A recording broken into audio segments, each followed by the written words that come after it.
सभी, मैं आशा करती हूँ आप सभी स्वस्थ एवं प्रसन्न होंगे। आज हम हमारा पाठ सर्वनाम को पढ़ेंगे और समझेंगे।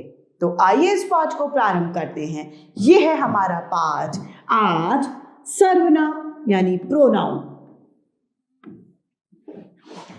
सर्वनाम किसे कहते हैं? सर्वनाम वो होते हैं जो संज्ञा की जगह पर प्रयोग में आते हैं, या फिर हम संज्ञा की जगह जिन शब्दों को लिखते हैं वो सर्वनाम है। व्याकरण की भाषा में कहा जाए तो संज्ञा के स्थान पर प्रयुक्त होने वाले शब्द सर्वनाम कहलाते हैं। सर्वनाम शब्द दो शब्दों से मिलकर बना है, सर्व और नाम। दो शब्द हो गए, सर्व प्लस नाम बराबर सब शब्द हमारा बन गया सर्वनाम यानी सबका नाम। नाम वाले शब्दों के स्थान पर प्रयुक्त होने वाले शब्द सर्वनाम है।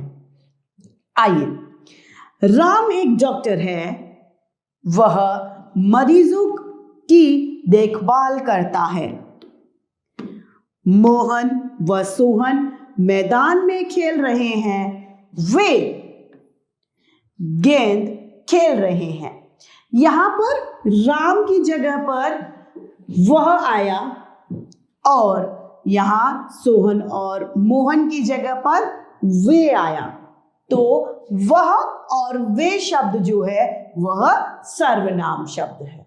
अतः हम ये कह सकते हैं कि संज्ञा यानी नाम के स्थान पर प्रयोग होने वाले शब्द सर्वनाम कहलाते हैं।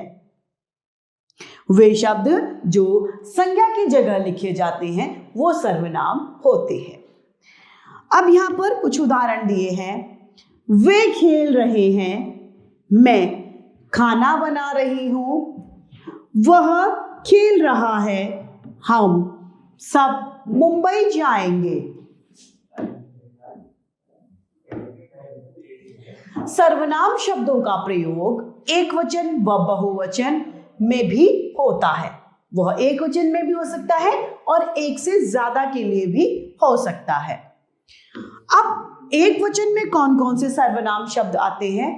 एक वचन में मैं, मेरा एक वचन में आता है, वह, उसे, यह भी एक वचन के अंतर्गत आता है।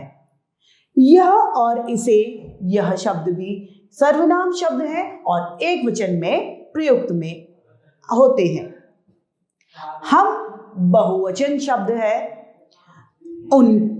उनके सर्वनाम शब्द बहुवचन के लिए प्रयुक्त होता है, तथा वे शब्द जो है वह सर्वनाम शब्द है तथा बहुवचन में प्रयोग में लिया जाता है।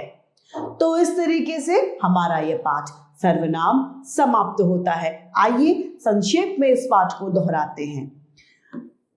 नाम यानी संज्ञा के स्थान पर प्रयुक्त होने वाले शब्द सर्वनाम शब्द कहलाते हैं।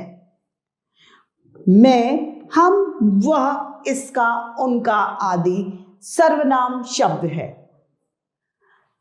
सर्वनाम शब्द संज्ञा की जगह पर प्रयुक्त होते हैं।